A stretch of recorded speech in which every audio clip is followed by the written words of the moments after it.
I'm Vanessa Keir. Welcome to my series, What to Expect When You Upgrade from Scrivener 2 to Scrivener 3 Mac version. In this video, I'm going to show you what differences there are in the toolbar of Scrivener 3. So I've put a screenshot of the Scrivener 3 toolbar at the top here and of Scrivener 2 at the bottom, and this is just the standard icon set, the default set for both versions. And you'll notice the main difference here is that in Scrivener 3 you have this quick search bar in the middle, and then there was a regular search bar over here on the right in Scrivener 2. So when we go into Scrivener 3, I'll actually talk a little bit more about what this quick search bar does. But for now, let's go icon by icon just to see what the differences are. So over here on the left, in Scrivener 2, you had binder and collections icons. And in Scrivener 3, you have view and search. And again, when we go into Scrivener 3, I'll show you what those do. You'll see that the add icon has been simplified and redesigned. In Scrivener 3, trash is also slightly different. There's this new icon, insert, and then you have your quick reference, which again has been slightly redesigned. The compose icon in Scrivener 2 has again been redesigned, and now it's over here on the right in Scrivener 3. The keywords icon is no longer part of the standard set.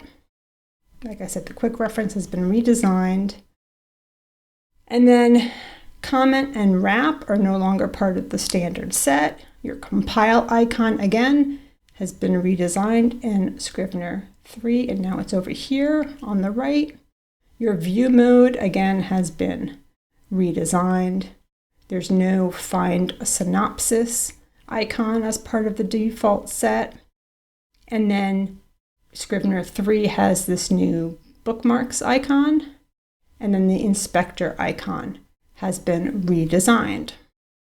So those are the basic differences between the two standard sets of icons and the layout of the toolbars. Okay, so here is the comparison of the full icon sets between Scrivener 3's toolbar and Scrivener 2's toolbar. And as you can see, there are some differences as to how the icons have been arranged. Many of the icons have been redesigned, so they're the flatter icons that fit in more with the whole macOS, iOS environment. And there's one additional row of icons in the set in Scrivener 3 versus Scrivener 2. Right. Let's take a look at what has gone away from the icon set in Scrivener 2 and what is new in the Scrivener 3 icon set. So the first thing that has gone away in Scrivener 3 are the individual icons for adding a new folder, a new text document, or a new web page. You can access those options only from the drop-down of the Add icon. And the Notes has gone away because there are no longer project notes in Scrivener 3. You no longer have this Open Externally icon. You no longer have the Text Stats icon because text stats have been merged into the regular statistics window, so you would just use this regular statistics icon, and there's no longer this find synopsis icon. The new icons, which we'll talk about once we get into Scrivener 3 itself, are bookmarks, view, insert, this search, and then the quick search and targets. So let's go into Scrivener 3 and see what those do. Okay, here we are inside the novel project template in Scrivener 3. And for the purposes of this video, I'm just going to show you what some of the new icons on the toolbar do. So the main one here over on the left is this view. As you remember, this used to be where the binder and collection icons were. But now if you do a drop down, you get not only your binder and collections options, but your format bar, your ruler, your page view, and the ability to go to any of your layouts. But you can't actually edit or create them from here, but you can load them. Next is this search icon, which again is a drop down. If you drop down, it says your options are search and project, in document, find by formatting, or project replace. So the add and the trash icons are the same as before. This new icon insert is a drop down. You can get a little explanation box if you hover over it. It says you can add images, footnotes, links, and more. If you go and drop down, you have insert image from file, insert image link to file, add link, add table, and then a couple of grayed out options. But if I add text to this document, then you get the added information that you can add a footnote or add a comment. Now we come to this quick search box, and you'll notice that without me having my cursor anywhere near it, inside the box it's showing the title of the binder item I'm in, which is Scene. If I click inside it and I start typing my search term, let's say I want to look for manuscript, this bar will bring up, as you can see, 3 sections. So it looks in your entire project, and then it finds documents and it segments them based on whether they found your search term in the title, in the synopsis, or in the text.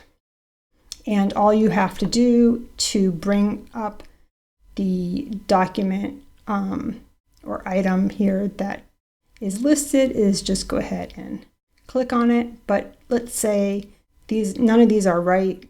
Maybe you got the word wrong. You can go down here and this will open your full project search window.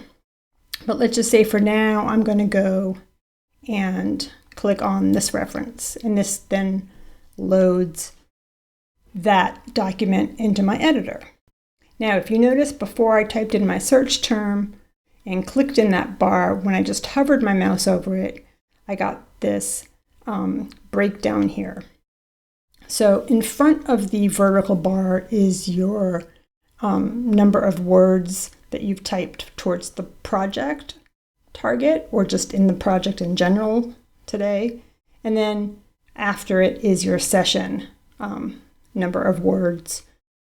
Because I have not actually set overall targets for this project, it's just showing you what you have actually done. It's not also showing you what you're aiming towards.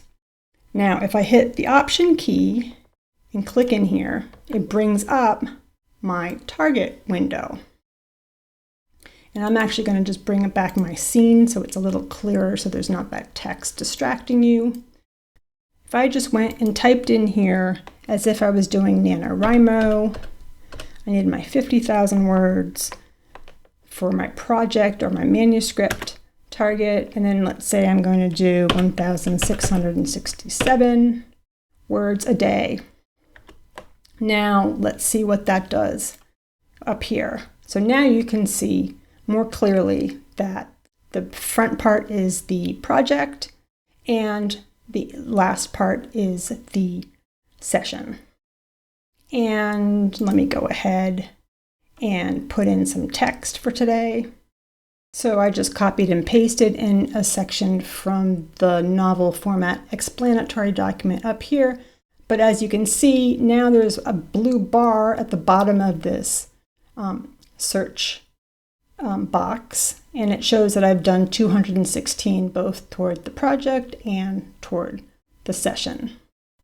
So let's say that in a couple of days you put in a bunch more words. At the top you'll see your progress bar towards your project target, and then at the bottom you will see the progress towards your session target. Another new icon in Scrivener 3 is the Bookmarks icon.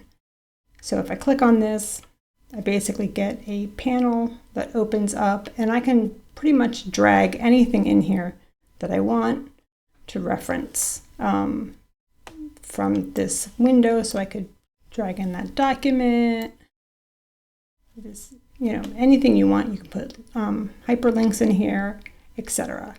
So there's a lot of different ways you can use the bookmarks panel. I'm not going to go into those, but just to show you that this is what that icon gives you the ability to do, and all you have to do to load one of these things is to then just go ahead and click on it, and then it loads it into your active editor. So that concludes my explanation as to what is different on the toolbar in Scrivener 3. The main icons that are different, again, are the view and the search, this insert, the bookmarks, and then this quick search in the middle. So I hope you found this helpful, and until next time, happy writing. Bye.